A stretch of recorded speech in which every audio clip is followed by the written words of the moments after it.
brincadeira. Quando lá atrás, acho que foi no início de novembro, e você falou que ia mudar de nível, e me incumbiu de ser o preletor no primeiro culto deste lugar. E aqui estou eu. Embora, não sei se você lembra, que naquele período que nós fizemos o Homem ao Máximo, lá na sua igreja nesse dia, naqueles dias todos que passaram, você me convidou para pregar lá pela primeira vez. E naquela primeira vez que eu ministrei lá na tua igreja, lá na Paranapuã, eu falei para a igreja que vocês não iriam ficar lá. Não sei se o André lembrou disso. Eu falei que vocês não iriam ficar lá. Eu não sabia para onde vocês iam, mas que vocês não iriam ficar lá. Eu falei naquele dia, não sei porquê. Eu não sabia porquê, mas o Espírito Santo sabia. Aleluia. E o Espírito Santo não mente. E quando o pastor Hélio estava falando aqui na frente, ele mencionou com relação à Arca da Aliança, que quando Deus deu a incumbência de Moisés para construir o tabernáculo, uma das ordenanças de Deus foi colocar a Arca da Aliança lá dentro, que significava naquele momento a presença de Deus no tabernáculo. Isso hoje gera uma responsabilidade para cada um que estão aqui. A gente vê os pesquisadores aí procurando essa arca. Os arqueólogos, eles cavam daqui, cavam dali, procuram daqui, procuram dali. E ninguém consegue definir onde essa arca foi parar. Quantos acham que eles ainda vão achar essa arca um dia? A irmã aqui é a primeira que eu estou vendo fazer o gesto, dizendo que não vão achar. A irmã está certa. A irmã não sabe por que não vão achar. Eu vou explicar não só para a irmã, mas para vocês, a responsabilidade que existe em cada um de vocês que está aqui. Glória a Deus. Quando Davi mencionou que iria fazer a casa de Deus, que ia tirar o nosso Deus das tendas, ia construir uma casa para Deus, e Deus falou para ele que não seria ele que iria construir, que seria o seu filho, e que Deus não tinha pedido a ele casa nenhuma, porque Deus não habita em casas feitas por mãos de homem. Aleluia, glória a Deus. Aquilo tudo foi destruído e a arca desapareceu. Foi proposital. Nunca nessa terra ninguém vai achar aquela arca. Porque agora a gente vai ver o apóstolo Paulo falando: não sabeis vós que vocês são templos de Deus? O corpo de vocês é templo do Espírito Santo. Glória a Deus. E se vocês, cada um de vocês que está aqui é templo do Espírito Santo, vocês são a arca de Deus. Por isso que Glória ninguém vai a Deus. achar. Aleluia, Jesus. É bonito falar isso, né? Só que isso gera uma responsabilidade grande. Eu queria que vocês guardassem isso no coração de vocês. Vocês são templo de Deus e o Espírito Santo habita em vocês. E se o Espírito Santo habita em vocês, ele precisa ter liberdade e autoridade total sobre a vida de cada um de nós. Aleluia, Jesus. Sem essa autoridade e liberdade para o Espírito agir, o resultado é o que a gente está vendo por aí. As coisas que estão acontecendo no nosso meio, as coisas que estão acontecendo no meio da igreja, coisas que estão acontecendo que não deveria acontecer, são com que pessoas que estão na igreja, mas ainda não entenderam que elas são o templo do Espírito Santo e que o Espírito, ele é santo. Se ele habita em mim, eu também tenho que ser santo. Glória a Deus. Senão, eu coloco impureza naquilo que é santo, que é o meu corpo, que foi Deus que constituiu. Aleluia, Jesus. Por isso, este lugar não foi consagrado a homem. Pode até dizer, poxa, mas o pastor Real, ele conseguiu um local bonito, melhor do que lá, para a gente cultuar. Tudo bem. Agora, isso aqui, essa estrutura, não tem nada a ver conosco, tem a ver com ele lá em cima. Glória a Deus, aleluia. É Deus que tem que ser o dominador deste lugar. Aleluia, Jesus. Aqui não é casa de homem, mas é a casa de Deus. Glória a Deus, A aleluia. casa que Deus quer habitar através de cada um de nós. Para isso, vai depender da unidade de cada um que está Glória a aqui. Deus, aleluia. Nós vamos falar sobre isso lá na frente depois. Eu queria que você, quem trouxe o livro, abra aí em Marcos capítulo 4. Marcos capítulo 4, versículos de número 35 ao 41.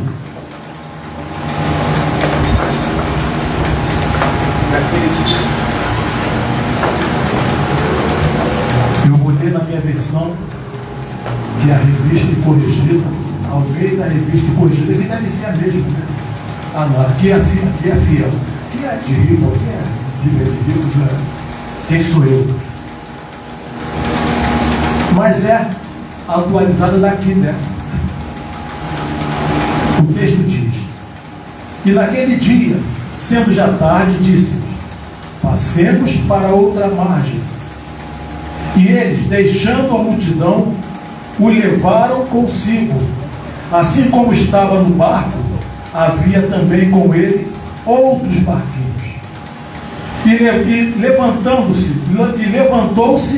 grande temporal de vento, e subiam as ondas por cima do barco, de maneira que já se enchia de água. E ele estava dormindo, e ele estava na popa, dormindo sobre uma almofada. E despertaram-no, dizendo-lhe: mestre, não te importa que pereçamos? E ele, despertando, repreendeu o vento e disse ao mar: cala-te, aquieta-te. E o vento se aquietou, e houve grande bonança. E disse-lhes: por que sois tão tímidos? Ainda não tendes fé? E sentiram um grande temor, e diziam uns aos outros: mas quem é este, que até o vento e o mar lhe obedecem? Senhor Deus, eu quero crer, Senhor, que não foi à toa que o Senhor me enviaste aqui hoje. Estou à sua disposição, Senhor. Estou aqui aberto, Senhor, vazio, para que o Senhor faça aquilo que for da tua vontade neste lugar. Eu oro a ti, Senhor, já agradecido por tudo, no nome de Jesus Cristo. Amém. Você pode tomar seu assento.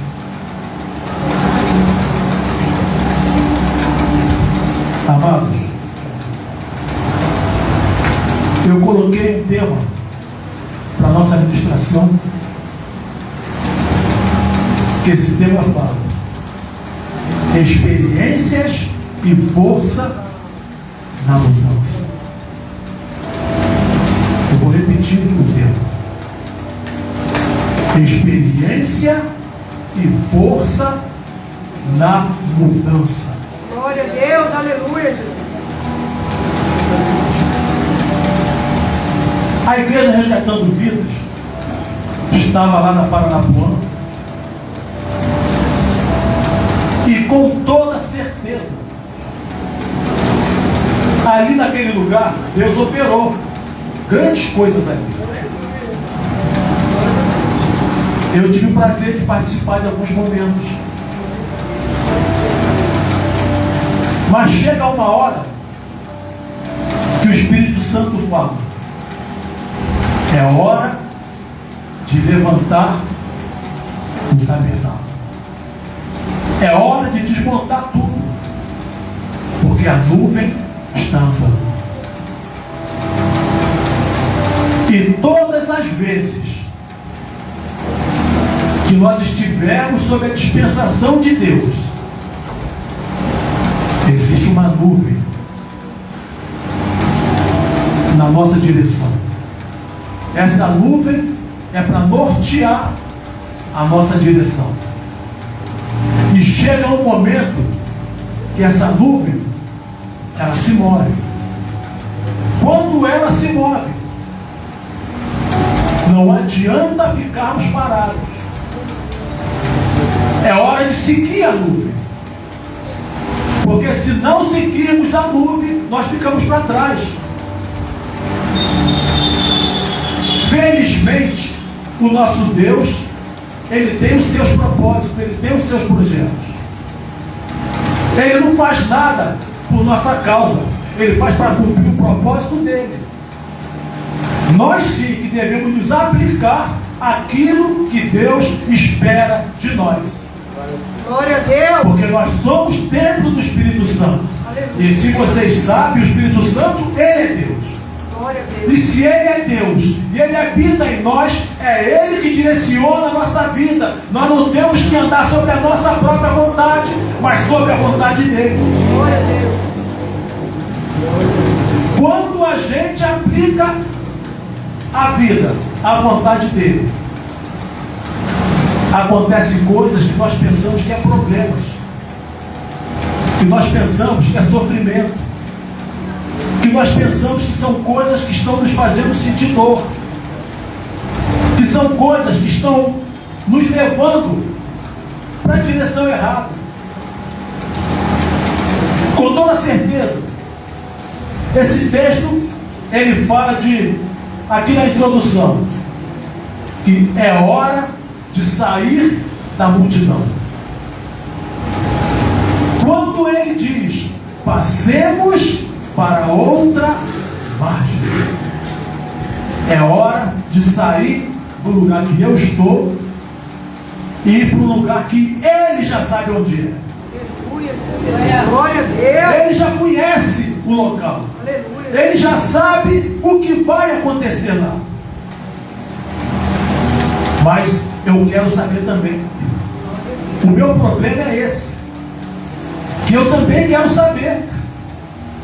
E quando eu entro nesse propósito de querer saber aquilo que Deus quer fazer na minha vida, aí começam os problemas. Ele estava diante de uma multidão, pregando. Ali ele tinha acabado de transformar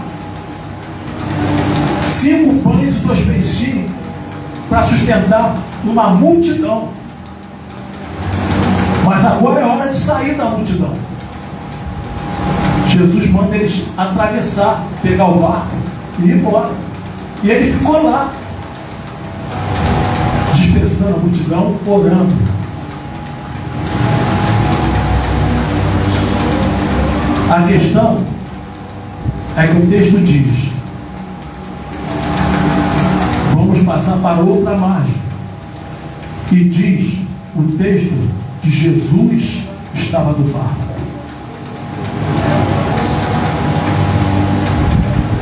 Você sair do lugar que você está hoje, o Espírito Santo toca no seu coração. Saia daqui e vai para o local que eu vou te mostrar. Eu posso sair desse local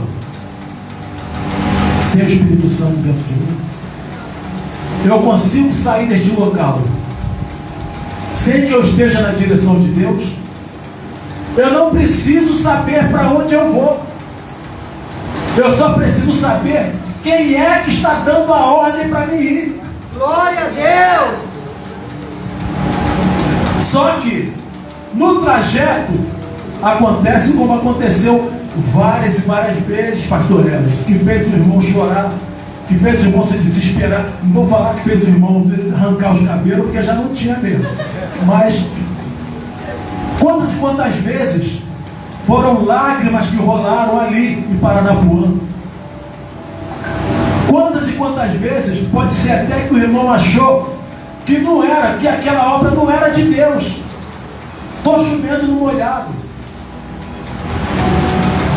Mas Deus nos prova exatamente no meio dos problemas. Jesus sempre esteve no barco. Aleluia, Jesus. Porque o nosso Deus, ele não perde o controle. Aqui o texto diz que eles entraram no barco e levaram Jesus consigo. Quando eu levo Jesus comigo, eu preciso ter medo de alguma coisa? E diz também que tinha outros barquinhos. Interessante que esses outros barquinhos só menciona aqui. Não fala mais desses barquinhos. Aí se levanta aquilo que se levantou várias vezes lá na Paranapuã: tempestades, ventos, até trovões de repente lá. Quantas e quantas coisas aconteceram para tirar o foco daquilo que vocês estavam fazendo. Quantas coisas aconteceram ali que fizeram não só o pastor Helz, mas pastor André, muitos de vocês perderam o sono pela madrugada. Será que eu estou na igreja certa? De repente foi o pensamento de muitos membros aqui. Será que eu estou na igreja certa? Será que eu estou congregando no lugar certo? Amados,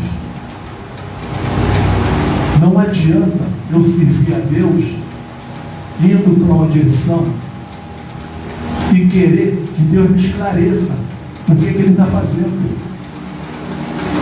A Bíblia diz que tudo que nós precisamos é obedecer. Aleluia. Glória a Deus. O versículo de número 37 fala de experiências da mudança. Quando o texto diz: e levantou-se grande temporal de vento, e subiam as ondas por cima do barco, de maneira que já se enchiam de água. Imagina essa situação. Eles ali estavam atravessando, de repente a tempestade surge. Quantos de vocês aqui já se viram no meio de uma tempestade, mesmo dentro da própria casa? Com certeza muitos aqui. De forma, eu mesmo já vivi situações que eu achava que eu não ia conseguir suportar. Não tem saída. Para mim esse caso não tem solução.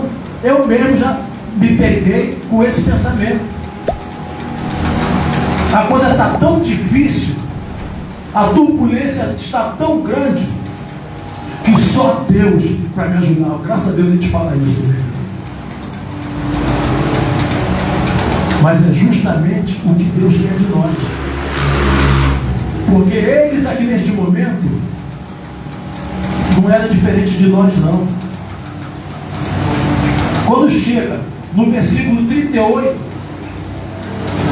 acontece a diferença daquele que crê e o que não crê. Ele estava dormindo na polpa, em cima da almofada. Eles vão lá e despertam o mestre. O que o mestre diz? E ele, despertando, versículo 39, e ele despertando, repreendeu o vento e disse ao mar: cala-te, aquieta-te. E o vento se aquietou e houve grande bonança. No 40 ele diz: e disse: por que sois tão tímidos?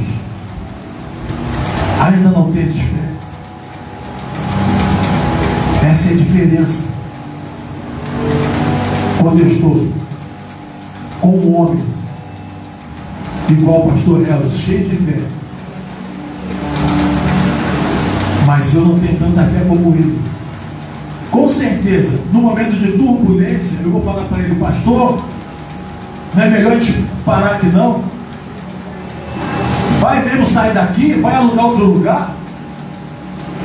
Será que vai dar certo isso? Olha o vento que a gente está passando aqui, vai procurar outro vento? Aí ele vai dizer para mim, será que você não tem fé? A quem você está servindo, afinal de contas? Está servindo a Deus ou não? Ainda não tem fé? Mas é verdade. Eu estou falando aqui para buscar uma trajetória da igreja Resgatando Vidas lá na igreja Paranapuã. Porque aqui é o retrato de coisas que aconteceram lá, embora em terra seca, mas não tem diferença nenhuma daqueles que estavam no mar. Tinha um líder, lá tem um líder cheio de fé. Ao mesmo tempo, os incrédulos sempre tentam puxar para trás. Sempre busca nos desanimar até, dizendo, não vai dar certo, não é assim, cuidado, pensa primeiro. Amados, o Deus que nós servimos, quando Ele coloca suas mãos sobre um lugar, certamente o vento vai assoprar. Não espera nunca que a igreja anda na bonança, a menos que eu não esteja servindo a Deus de verdade. Porque o próprio nosso Senhor Jesus Cristo, Ele disse que no mundo nós teríamos aflição. Eu não vi ainda nessa Bíblia que eu leio já várias vezes Jesus oferecendo moleza para ninguém. Aleluia, glória a Deus. Sempre o que nós vamos realizar vai ser com luta. Agora, só tem uma diferença. É que Ele diz, tem de bom ânimo porque eu venci. Aleluia, Deus. Glória. Tem duas promessas que Jesus faz aqui que me encantam, essas duas promessas. Isso aqui, amados, essa promessa, se vocês tomarem posse dessas duas promessas, não vai ter ninguém mais que segure vocês. Glória a Deus. A primeira promessa está em Marcos capítulo 11, versículo 23. Essa promessa vai depender de mim. Eu preciso prestar atenção no que já deve estar aqui no quadro. Isso é Jesus prometendo. Em verdade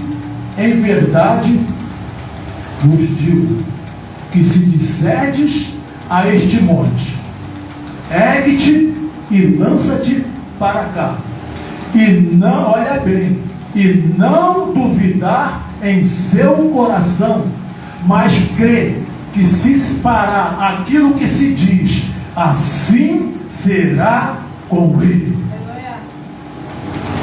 Eu acho que você não entendeu. Eu vou simplificar e vou explicar. Meu irmão, a tua palavra tem poder. Glória a Deus, aleluia. Aquilo que você disser que vai acontecer e não duvidar em seu coração, esteja certo que vai acontecer. Aleluia, glória a Deus. A segunda promessa que eu quero falar, essa é a minha preferida, que está em João capítulo 15, versículo 7. Meu irmão, uma promessa como essa é melhor do que dinheiro achado.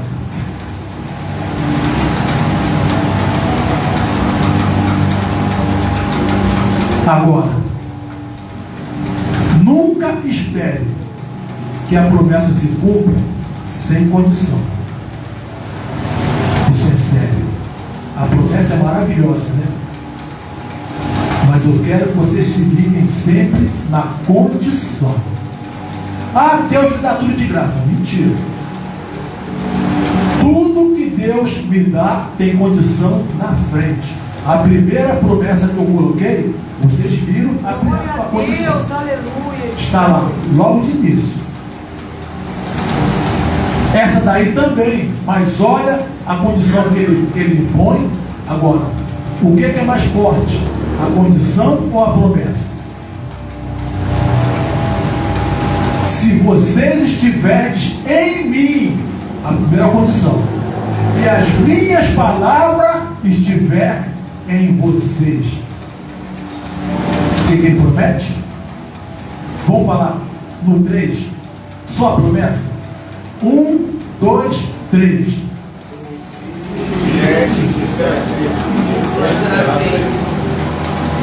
Vamos ler de novo. Só a promessa. 1, 2, 3. Pedi o que quiser e vos será feito. Meu Deus do céu. Tenta imaginar vocês pedindo alguma coisa a Deus agora e Deus cumprir na hora. Tem gente que fala uma coisa assim, ó. Tudo que você pede a Deus, Deus te dá 3 respostas: sim, não ou espera. Não é assim que as pessoas falam? O texto aqui está negando isso. O texto afirma que se vocês estiverdes em mim, Jesus falando, e as minhas palavras estiverdes em vocês, vocês vão pedir o que vocês quiserem e vai acontecer. Glória a Deus. Oh, aleluia. Aleluia. Amados, aconteceu lá na travessia. Eles estavam desesperados. Esqueceram quem estava lá dormindo no barco. Quando chega no versículo 41, eles entram em crise. No versículo 41, eles sentiram um grande temor e diziam uns aos outros: mas quem é este?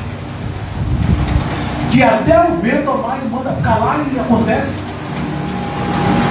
Até o vento e o mar lhe obedecem? Quem é esse homem? Olha bem, Jesus já tinha feito vários milagres diante deles. E eles ainda estavam em crise.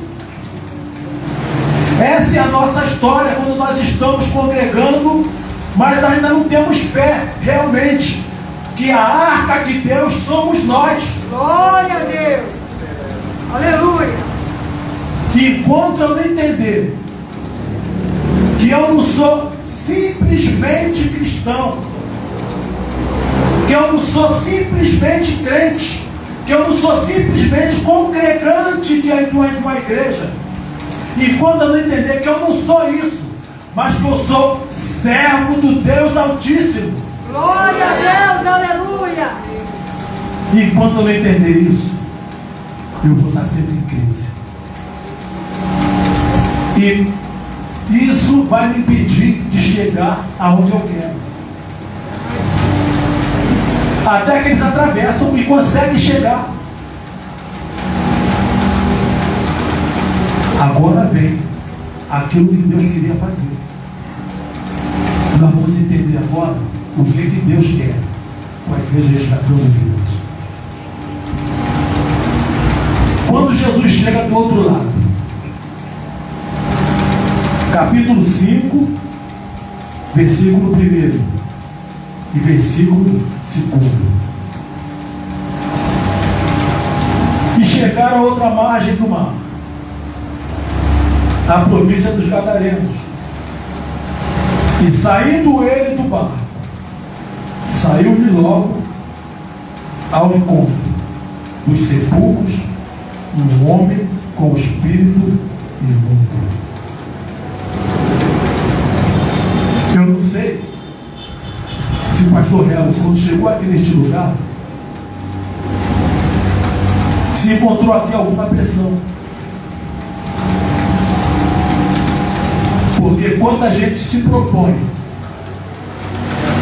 a colocar os nossos propósitos na mão de Deus, o inferno se levanta. Jesus não foi para aquele lugar, não atravessou a outra margem à toa. Jesus não atravessou simplesmente porque queria navegar de barco, porque queria passear um pouco com os discípulos. Não, ele tinha um propósito nisso. Ah, mas qual é o propósito, Jesus? Meu filho, vamos atravessar para o outro lado. Não me pergunta nada, vamos chegar lá. A barreira, a tempestade, o obstáculo, o empecilho vai acontecer. Agora, vamos seguir adiante. Chegando lá, vocês vão entender.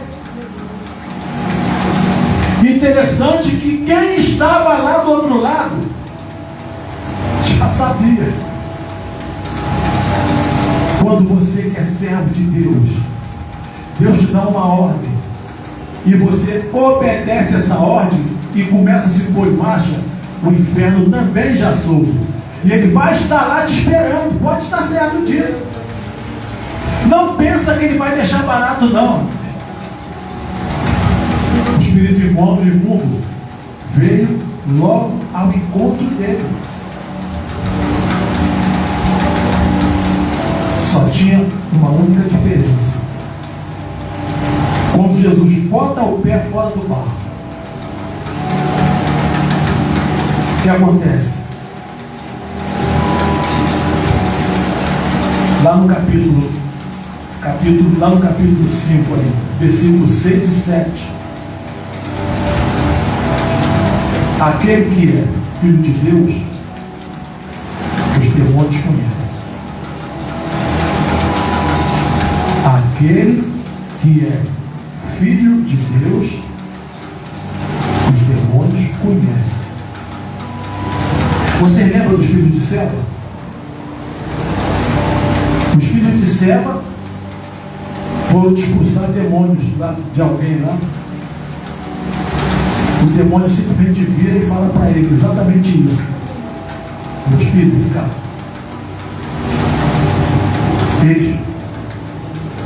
Os filhos de Seba falam: eu desconjuro vocês em nome do Jesus que Paulo prega. Ele diz: meu filho, vem cá. Jesus eu conheço. Paulo, eu sei quem é. E vocês? Quem são vocês?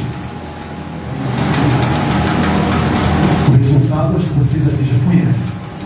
Eles levaram uma surra e saíram correndo. Lá, os demônios conheciam quem estava saindo do barco.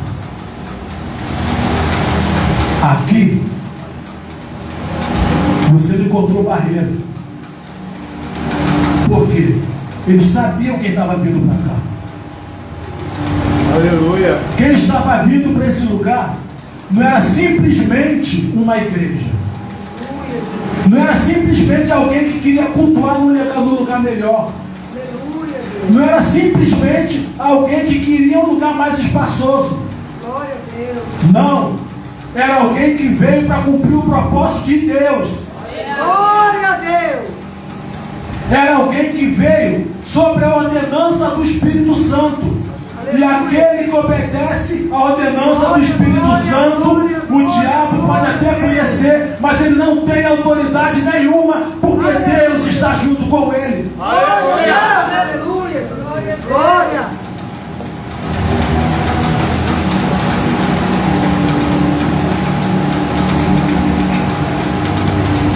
Amados,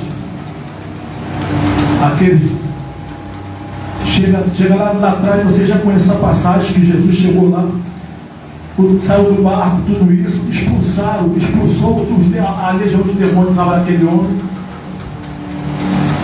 E ele queria entrar no barco e seguir a Jesus. Eu quero concluir a minha fala falando algo que foi o meu principal propósito aqui hoje. Agora eu vou começar a pregar, exatamente.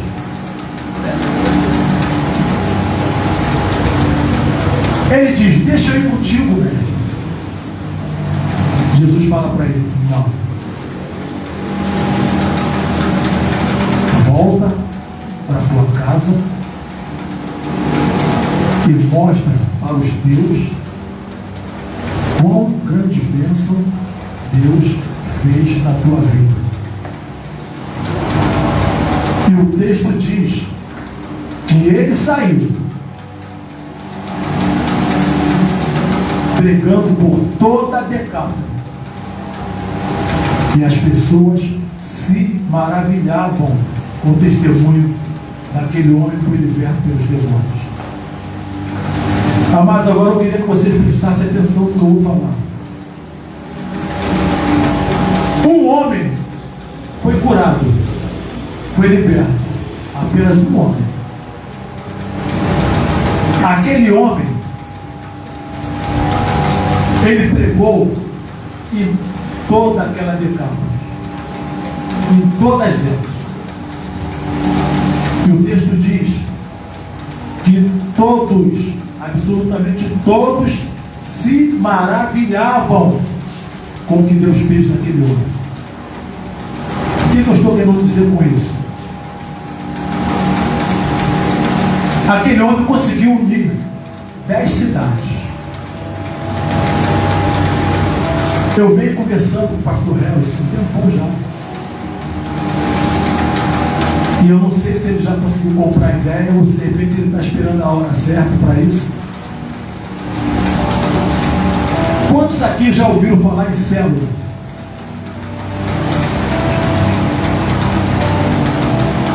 Amém. Eu venho conversando com o pastor Helson há anos a respeito disso. Há anos não, né? Acho que nos conhecemos há 3, 4 anos. Né? Por que eu acho que esse é o momento mais importante que eu quero ver esse momento como principal mensagem para vocês nesta hora? O livro de Atos, lá no capítulo 2, lá entre o versículo 40 e 43, mais ou menos, o texto diz que a igreja tinha tudo em comum, a igreja estava unida, tinha tudo em comum e partia pão de casa em casa e tinham singeleza de coração. Eles estavam unidos. Era uma só palavra, era um só caminho, era um só pensamento. Eu estou conjecturando para vocês entenderem o que os textos querem dizer. De que ninguém era dono de coisa alguma. Todos tinham tudo em comum. Eu particularmente vivi 2 experiências. Eu congregava numa igreja em Nova Iguaçu. E essa igreja, quando eu cheguei nessa igreja, encontrei uma igreja com quase 500 membros. Mas uma igreja que não conseguiu entender o que significa comunhão. Resultado disso: eu fiquei lá 21 anos. Saí de lá em 2019, entrei para aquela igreja, a igreja tinha mais de 500 membros. Eu saí de lá em 2019, a igreja não tem 30 membros. A igreja está em ladeira abaixo. Foi profetizado várias vezes que aquela igreja seria referência em todo o Nova Iguaçu. Só que o pastor lá não entendeu. Resultado: a igreja foi definhando. Eu estou falando para vocês porque eu creio, não sei se ele conhece. A única pessoa que deve conhecer o pastor de lá é o Ananias. Ananias deve conhecer o pastor de lá. Conhece? Então eu posso falar à vontade, porque vocês não conheciam. Foi falado várias vezes para ele se unir.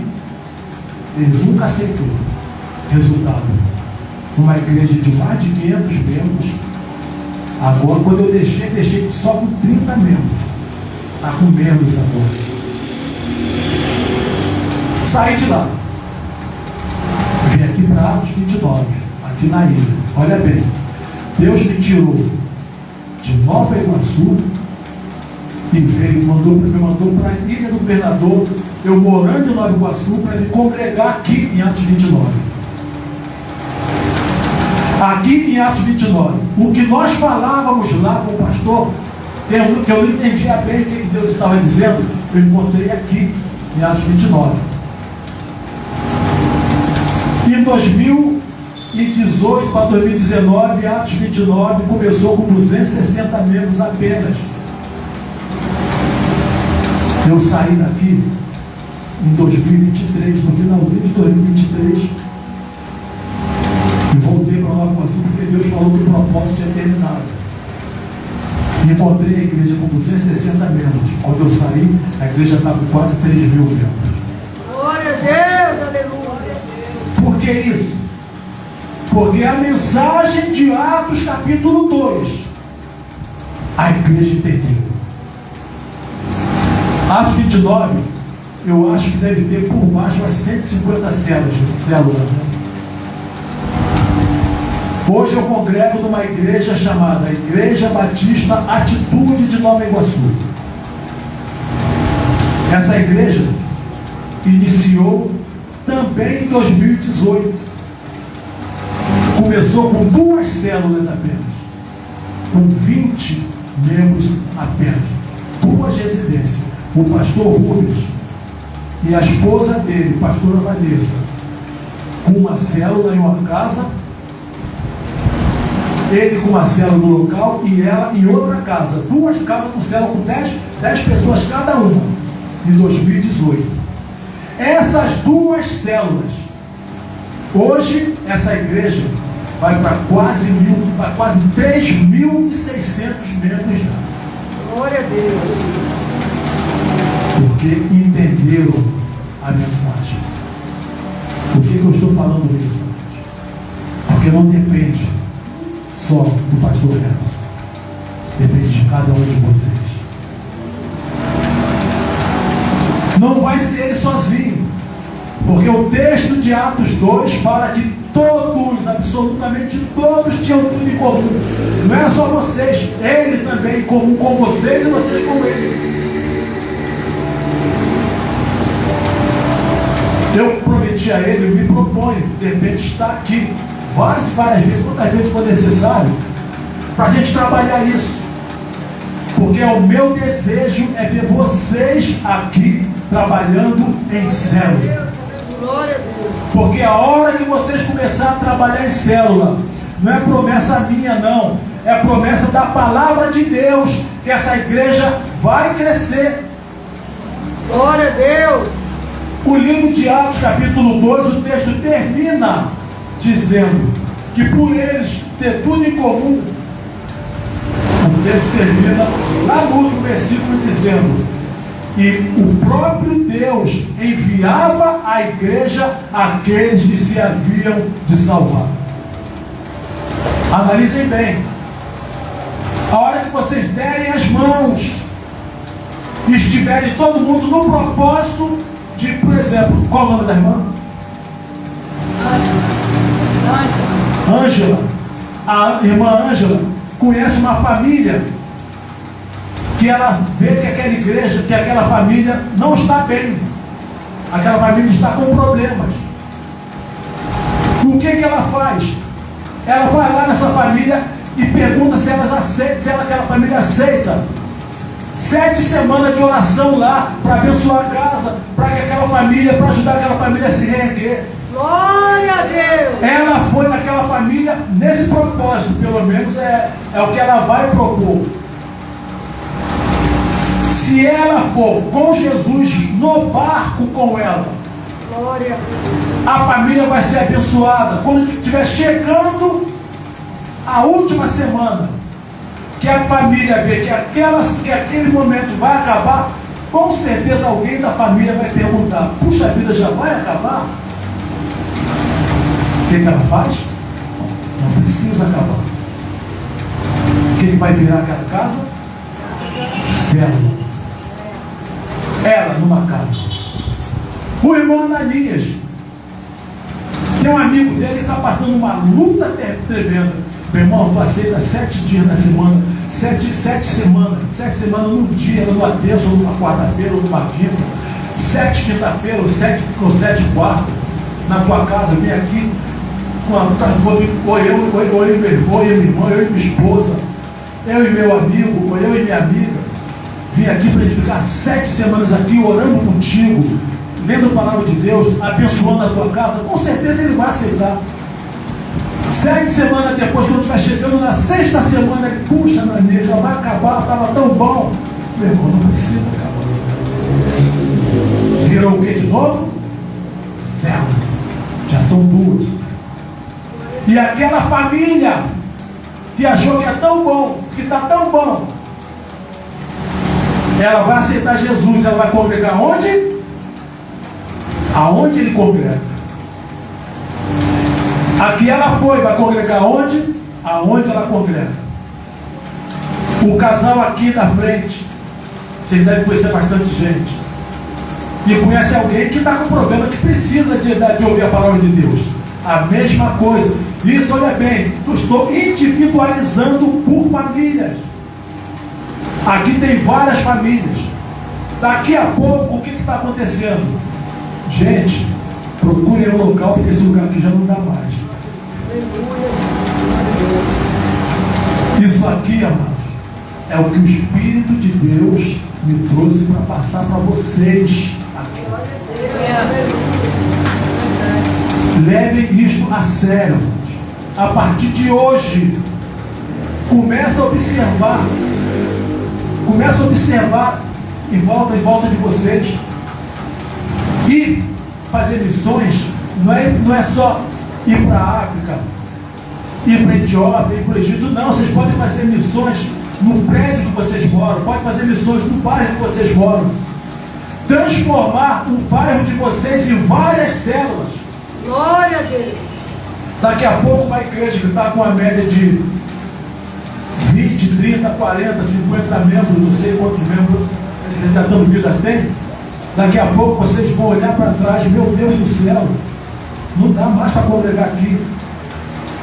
Acreditem nisso. Por quê? Porque vocês agora estão mudando de margem.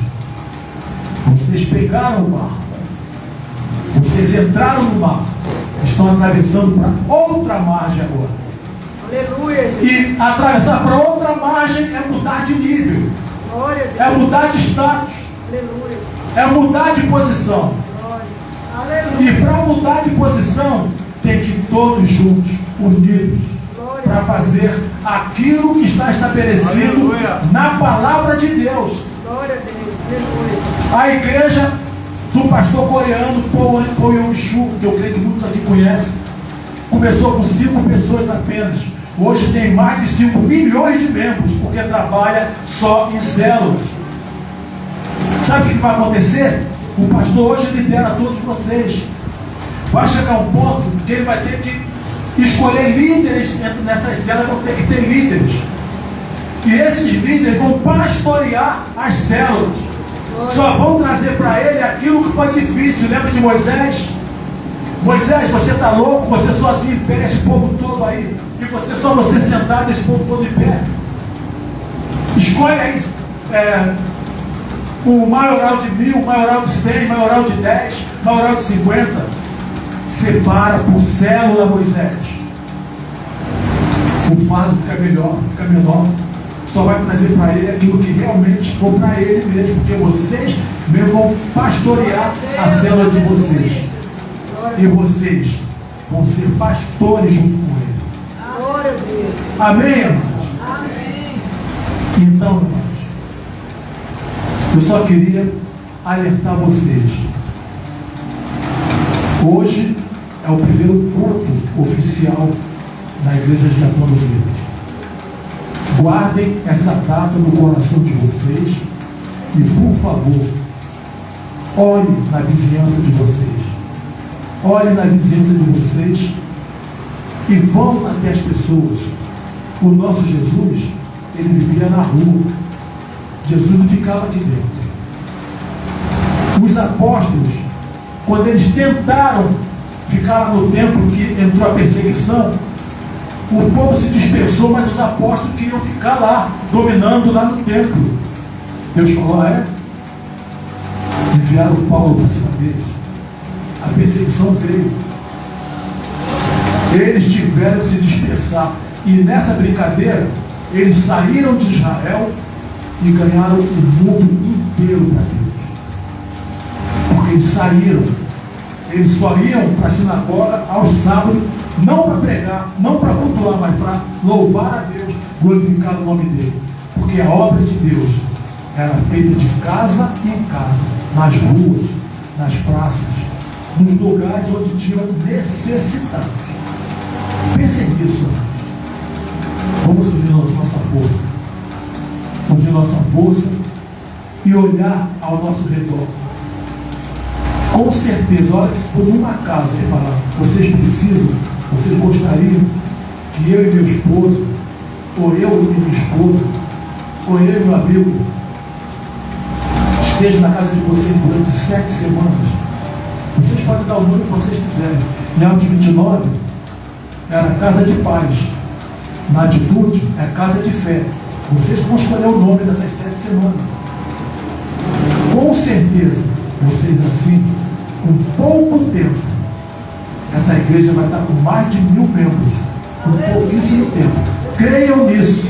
Não seja incrédulo como eles aqui, que no final tudo nem conheciam. Mostraram que estava o tempo todo com Jesus e não conhecia ele ainda. Entraram em crise. Só quando começaram a ter tudo em comum é que a igreja se expandiu e hoje está no mundo inteiro. Amém, amados? Você pode colocar de pé.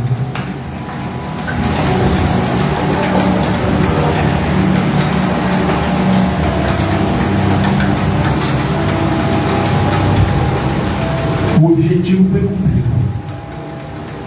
O objetivo aqui dos apóstolos foi cumprido. Jesus chegou lá, libertou o Gadareno sozinho ganhou 10 cidades para Jesus. 10, não apenas um homem. Porque ele entendeu o que Jesus queria. Ele queria seguir a Jesus. Jesus falou: não, vai lá e vai para a tua cidade lá, se mostra lá nos teus. E ele obedeceu. Ele ganhou 10 cidades para Jesus. Glória a Deus. E vocês vão ganhar quantas? Ele não mudou. A Bíblia diz que Jesus é o mesmo. Ontem, hoje, ele será eternamente. Ele está hoje comissionando cada um de vocês para que vocês vá e dê fruto. E o fruto que permaneça. Assuma o compromisso de ganhar almas para Jesus, porque o tempo está próximo. Se liguem, que a qualquer momento a trombeta vai soar. E quando ela soar, nós vamos ter que prestar conta lá em cima da nossa obra aqui hoje. Não vamos nos apresentar lá com as nossas mãos vazias. Amém, amados? Amém. Eu queria orar por cada um aqui. Tem alguém aqui que ainda não conhece Jesus como seu Salvador? Ainda não. Graças a Deus que todos já conhecem. Feche seus olhos. Senhor Deus e Pai, a mudança de nível já aconteceu, Senhor. A igreja resgatando vidas atravessou o primeiro lago, Senhor. Atravessou a primeira lagoa, Senhor. E foi para um novo estágio, para uma nova posição. Somente o Senhor conhece o que vai acontecer neste lugar. O teu livro já está escrito, Senhor. Eu quero clamar a Ti, Senhor, no nome de nosso Senhor Jesus Cristo. Que o Senhor incomode cada um, Senhor, que está aqui nesta hora, e aqueles que também não estão, Senhor. Aqueles que por algum motivo não puderam comparecer sobre este culto.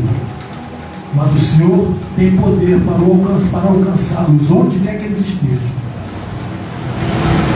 Que o Senhor possa, Senhor, fazê-los cada dia lembrar, Senhor, do teu propósito na vida deles, de ganhar almas para o teu reino, Senhor. Porque esse é o teu único objetivo. Faça permanecer a tua vontade na vida de cada um, Senhor. Que o Senhor possa, Senhor, cada vez mais encher de coragem, Senhor. Encher, Senhor, de atitude, cada vez mais encher de força o teu filho, pastor Helson, Senhor. E que ele, Senhor, possa estar junto, Senhor, com essas ovelhas que tu entregaste na mão dele, ajudando-os, Senhor, a cada vez mais entender que o teu propósito, Senhor, é único, Senhor, que é crescimento do teu reino, Senhor, e esvaziamento do inferno. Por isso eu clamo a Ti, que o Senhor possa, Senhor, ter autoridade e poder sobre esta igreja. Não permita, Senhor, que nada, absolutamente nada, impeça a tua obra neste lugar. Eu oro a Ti, Senhor, certo de que é o Senhor que irá guiá-los a outras margens, Senhor, a outros estágios, para o teu poder e para a tua glória. Por isso, Senhor, eu profetizo em teu nome crescimentos e mais crescimentos, Senhor, para esta igreja, e que essa igreja possa crescer com cada um que esteja aqui, Senhor, como liderança, Senhor, de cada setor, Senhor, desta igreja, porque ela será grande, Senhor. Eu profetizo isto e clamo que o Senhor possa escrever isto aí no teu reino, Senhor. Eu glorifico a Ti, Senhor, e te agradeço por tudo que o Senhor fez neste lugar e por tudo que ainda há de fazer, no nome santo e poderoso do nosso Senhor Jesus Cristo. E todos dizem amém.